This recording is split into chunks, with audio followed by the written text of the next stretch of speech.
여러분은 지금 이승국수를 보고 계십니다.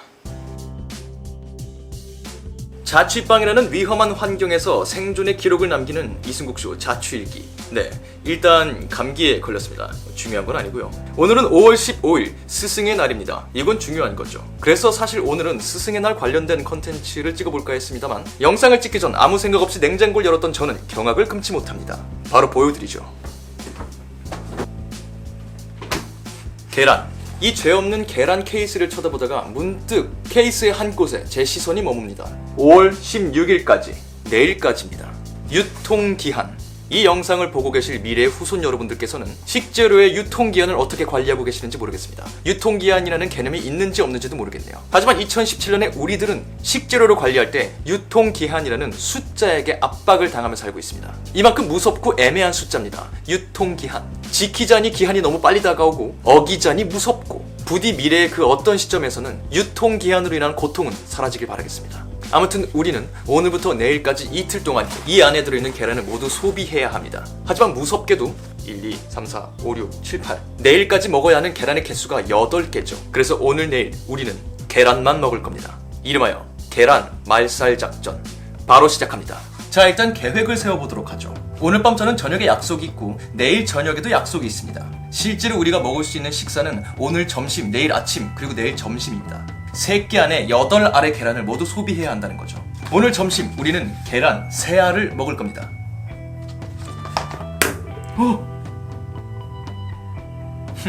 녀석이 어지간히 먹히고 싶었나 보죠? 자진해서 테이블 위로 떨어지면서 자신의 몸에 금을 냈습니다. 이 녀석을 제일 먼저 깨뜨리도록 하죠. 그리고 전 건드리지도 않았는데 계란 알이 파손된 녀석이 있습니다. 괜찮은지 모르겠지만 일단 먹어보도록 하죠. 유통기한이 안 지났으니까. 혹시나 이 영상이 올라가고 한 달이 넘게 제가 영상을 올리지 않는다면 경찰에 신고해 주시기 바랍니다. CJ를. 계란을 3번 먹어야 되기 때문에 아마 다양한 계란 메뉴를 선보이게 될 텐데 첫 번째는 간단하게 계란 후라이로 시작하도록 하죠.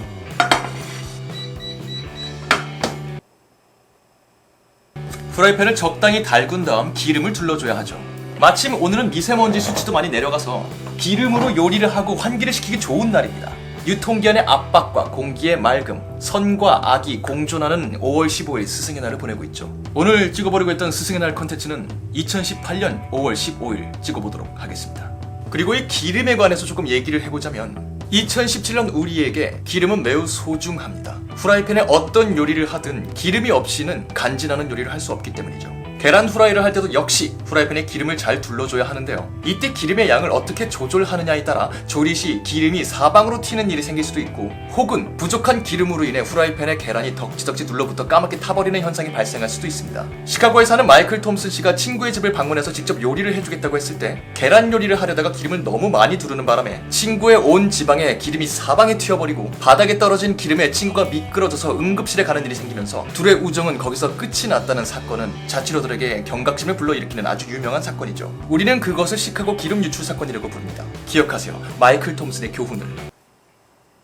중불로 후라이팬을 데우려고 했는데 생각보다 빨리 따뜻해지지 않는군요. 여기서 간과하지 말아야 할 점. 현재 시각 3시 24분. 저는 4시에 약속이 있습니다. 시간에 압박이 있으므로 불을 조금 올려보도록 하죠.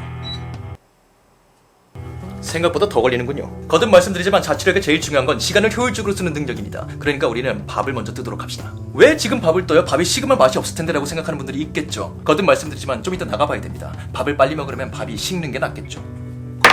밥. 후라이팬이 준비된 것 같습니다. 카메라를 옮겨보죠. 잘 달궈진 후라이팬에 기름을 둘러줍니다. 합정동 기름 유출 사건이 일어나지 않길 바라며 조심스럽게 기름을 둘러보도록 하겠습니다.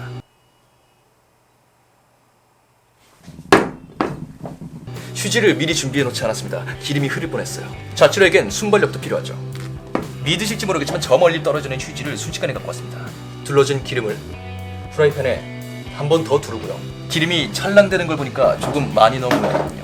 괜찮습니다. 이곳에 저를 비난할 친구가 없으니까요. 합정동에서 기름이 유출되긴 했습니다만 합정동 기름 유출 사건으로까지 번지진 않을 것 같습니다. 혹시나 한 달 동안 영상이 업로드되지 않는다면 119에도 전화를 해주시기 바랍니다. 자기 방에서 미끄러져 넘어져 있는 사람이 있을지도 모른다고. 계란 후라이 하다가 기름이 튀어서. 적당히 시간이 흐른 것 같으니 계란을 투하하도록 하겠습니다. 지난 라면 시간에 우리는 한 손 계란 깨기를 선보였습니다. 하지만 초보 자취러분들을 위해서 갖가지 계란 깨는 방법을 보여드리도록 하죠. 가장 초보적인 두 손 계란 깨기입니다. 하지만 이 녀석은 아까 우리가 고른 녀석이 아니군요. 금간 녀석을 먼저 하기로 했죠. 두 손 깨기.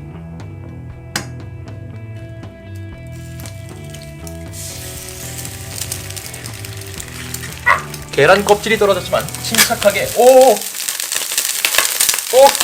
기름 유출.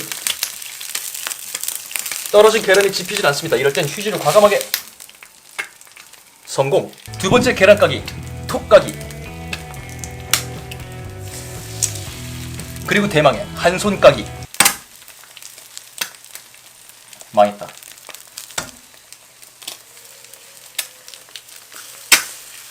한 손 터트리기로 정정하겠습니다. 자취론 이렇게 유연한 사고를 갖고 있어야 하죠. 기술 이름을 아무 때나 바꿀 수 있어야 됩니다. 순발력. 벌써 기름이 타기 시작했습니다. 계란이 타기 시작했죠. 예상치 못한 탐의 속도인데요. 얼굴이 잘 나오고 이제 살펴볼 시간도 없습니다. 어이구, 아래가 노란색이 되기 시작했습니다. 괜찮습니다. 원래 계란 후라이는 이런 겁니다. 허여멀건 계란 후라이 드시는 분들 영양에 좋지 않아요. 적당히 익어 있는 게 몸에 좋습니다. 아마도. 계란 노른자를 터트리는 분도 있고 안 터트리는 자취로 분들도 계신데 우리는 계란이 많기 때문에 여러 가지 종류를 시도해 보도록 하겠습니다. 하나는 그대로 모양을 유지할 거고요. 한 녀석은 터트리도록 하죠. 말씀드리는 순간 터트리지 않으려고 했던 친구가 터졌습니다. 계란의 자유의지를 존중해줘야겠죠. 이 녀석을 터트릴 겁니다. 그리고 뒤집어주죠. 전 아닙니다. 계란 후라이. 이 녀석은 모양을 그대로 갖고 갈 거니까 유지하고요. 이 녀석은 터트리지 않고 뒤집도록 하죠. 반숙을 만들 겁니다. 계란 후라이에 들어가는 소금의 양 역시 아주 중요합니다. 마이클 톰스 씨는 소금은 잘 넣기로 유명한 분이었죠. 그래서 더 위험하죠. 그가 사고를 치지 않았기 때문에 그로부터 배울 것이 없습니다. 소금과 관련해서는. 누군가 길을 닦아놓지 않았다면 우리가 길을 만들어 나가는 겁니다. 그것이 자취로의 삶, 생존의 길입니다. 적당히 된 것 같군요. 그릇에 옮겨보도록 하죠. 오늘도 앵글을 위해 고개를 한껏 숙이고 소화가 잘 안 될 것 같은 자세로 시식을 합니다. 백김치와 함께하는 계란 후라이 세 녀석. 베이컨처럼 보이는 이 녀석은 노른자를 터트린 녀석이고요. 가운데 이 녀석은 반숙. 이 녀석은 전혀 터트리지 않은 녀석입니다. 2017년에 우리는 뭘 먹을지 헷갈릴 때 이런 방법을 사용합니다. 어느 것을 먹을까요? 알아맞혀 보세요. 딩동댕 척척 박사님 당첨. 먼저 계란 후라이의 베이컨 부분을 먹어보도록 하겠습니다. 식감이 좋습니다. 아그삭. 짭니다. 소금을 조금 많이 넣은 것 같아요. 계란 노른자를 터뜨리면 사정없이 계란 후라이를 쪼갤 수 있다는 장점이 있죠.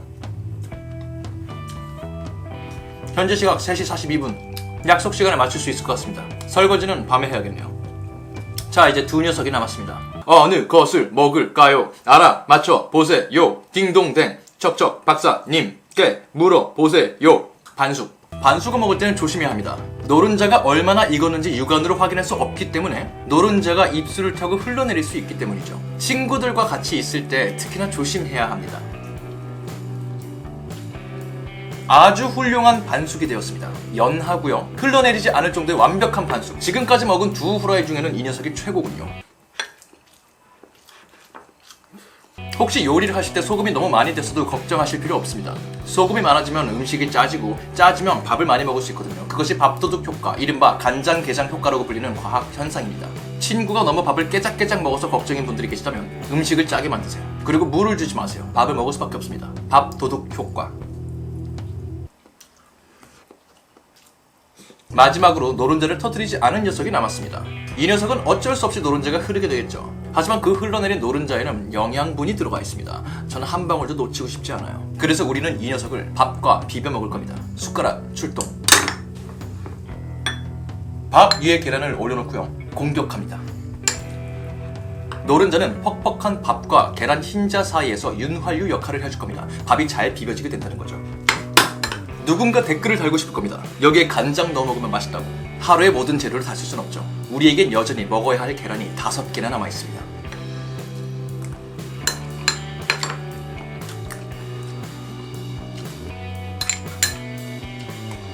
계란 말살 프로젝트 첫째 날 계란 후라이 3개 먹기. 백김치의 도움을 받아 완벽하게 승리했습니다. 우리에게 남은 계란은 5알, 남은 끼는 2끼입니다.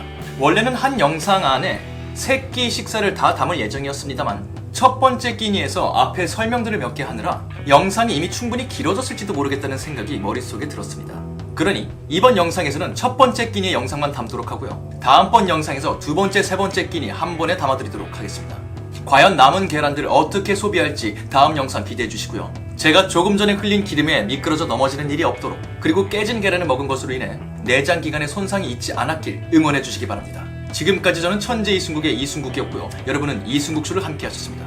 바이바이. 유튜브에는 남은 20초 동안 특수 효과를 집어넣을 수 있는 기능이 있습니다. 그래서 20초 동안 아무 말이나 주절거리곤 하죠. 보통 제가 하는 말은 채널 구독과 영상 좋아요 그리고 댓글을 달아달라는 말입니다. 오늘도 그 말을 반복해서 할 겁니다. 구독과 좋아요를 눌러주시고 댓글을 남겨주시면 정말 감사하겠습니다. 그 맛에 하는 거니까요. 그럼 진짜 다음 영상에서 뵙도록 하겠습니다. 바이바이.